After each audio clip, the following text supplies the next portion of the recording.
Okay, I'm going to hand it over to the Assembly member just really quickly. Please hand in your green cards, if you could, and then continue to be filling out your question and comment cards.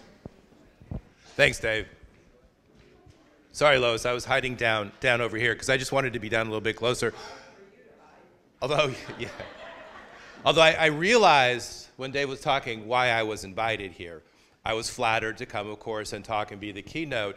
But then he mentioned the room's a little chilly, so of course, bring in the politician, put a little hot air into the room, and hopefully raise the temperature just a little bit more. So here we are, San Lorenzo Valley, talking about water yet again. That seems to be something that happens a lot. But I will tell you that when the legislature was putting through the Sustainable Groundwater Management Act, SGMA, sorry about all of the acronyms, but it's also sort of hard to stumble through all of those words.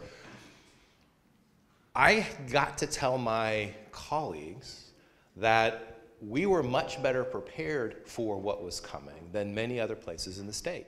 So I would sort of gloat, because of the work most of you have been doing over the years, that this is you, other parts of California, catching up with us in Santa Cruz County. Now, there's a lot work to be done, and I think that's what these sessions are about. And one of the key features of SGMA was exactly this outreach, to not do anything without engaging the community and bringing people along to understand what's at stake, why we're doing what we're doing, and build that community buy-in. But that's going to be easier here than in other parts of the state just because of a lot of what's happened. And that's true for Santa Margarita, Soquel, Pajaro, places where we've been fighting for years, but because of those fights are a little further down the line than many other places are, who have yet to have the knockdown dragouts that we have had over water. Now, we're the last Western state, California is, to regulate groundwater. Most other states have pretty cogent plans for managing what is a really critical resource. But unfortunately, up till now, we have relied on this morass of laws and lawsuits and interactions in order to be talking about water. And that's not really conducive. And if you think about where we've come, even since I was on the board when I was appointed in '03, we've had Santa Margarita conversations among some of the water agencies. But even when I came in, Santa Cruz City was not necessarily a part of it. The county was not very well trusted. And over time, we've really built up a team of critical people, a lot of trust, a lot of interactions. We're talking about inner ties and sustainability in ways that never could have happened before because of all of that work that has been done. That's kind of the overview here. Sustainability, though, that was built into the law, and this was one of those squeakers. The Assembly has, this went through the Senate. I don't remember exactly the vote in the Senate, but I remember it clearly in the Assembly. We had 80 members in the Assembly. And at the time, we had either 54 or 55 Democrats, essentially a supermajority. This was a 41-vote bill, and we got 41 votes. This literally squeaked through because we were touching things that had not been touched before, but it was vitally important as we were coming out of the drought that we understand how we're managing water in all of our basins, and especially in those severely impacted basins around California. And so SGMA was put in place as a vehicle to sort of force the conversation. And as we know, one of the greatest threats, and we used the threat here when I was in the county, this is what got Pajaro kind of in line, is if you don't figure it out, the county's going to come in and run it. That scares the heck out of people. And even worse then, if the county's not going to run it, the state's going to come in and run it. And that's even worse.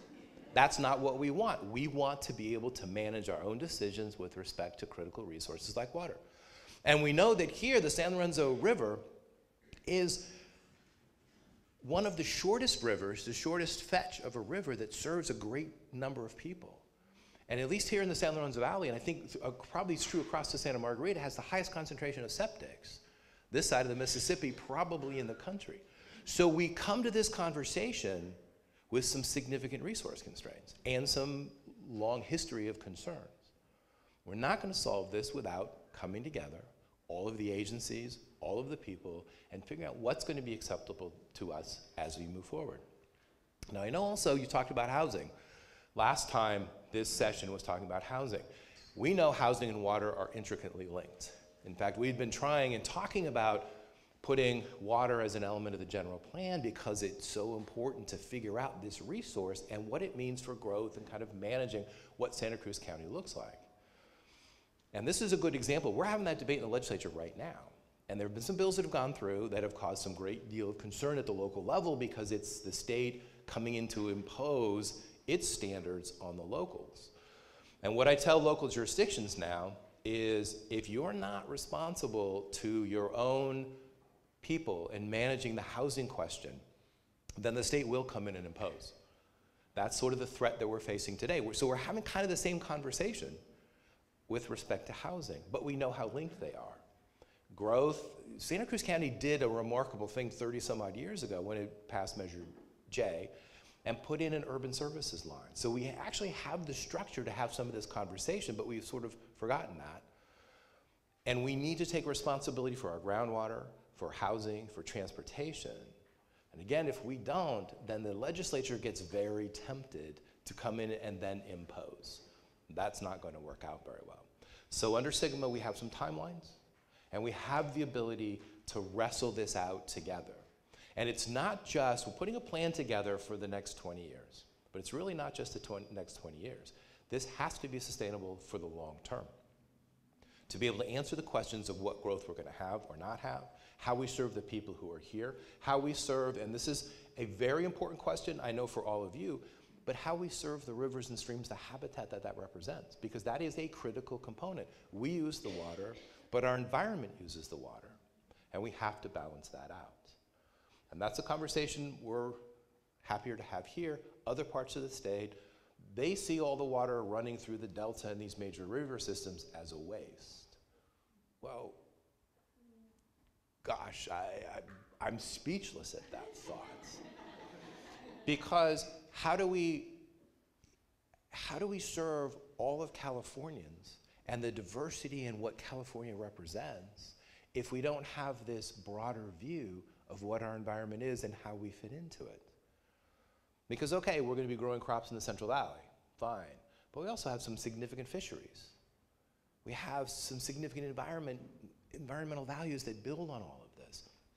This is what's at stake.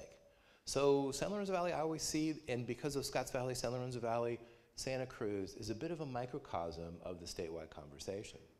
And I have great faith that we're going to come to some great solutions. And I will tell you, I use what happens here, what you do, as good examples at the state level. Why can't you guys figure this out? Because I know you are. But it's been long, hard fought, and well-deserved success, but a lot more to do. That's what Sigma is. That's what these are about, the outreach. So learn, ask questions, engage your neighbors. You all need to be a part of this. Everyone needs to be a part of how we manage water. Not the next 20 years, but the next 20, 60, 80 years, and on into the future. So thank you for taking a Saturday, being out here, working on some hard questions. I think it's going to be a very interesting day. You've got a great panel of experts and people to rely on. So enjoy your day, learn, contribute, and be a part of the future. Thank you.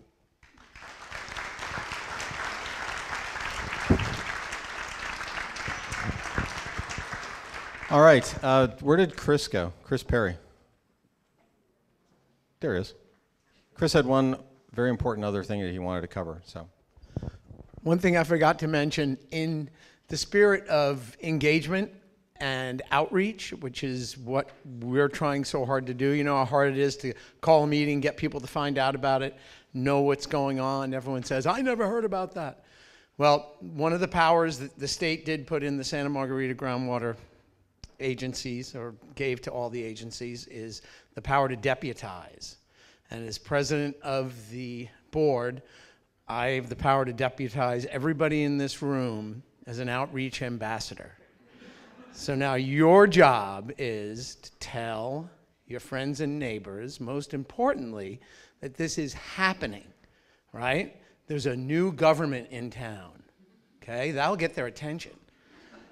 And then when they ask more, you can tell them what you know, because you guys are now smart. You've learned all this stuff.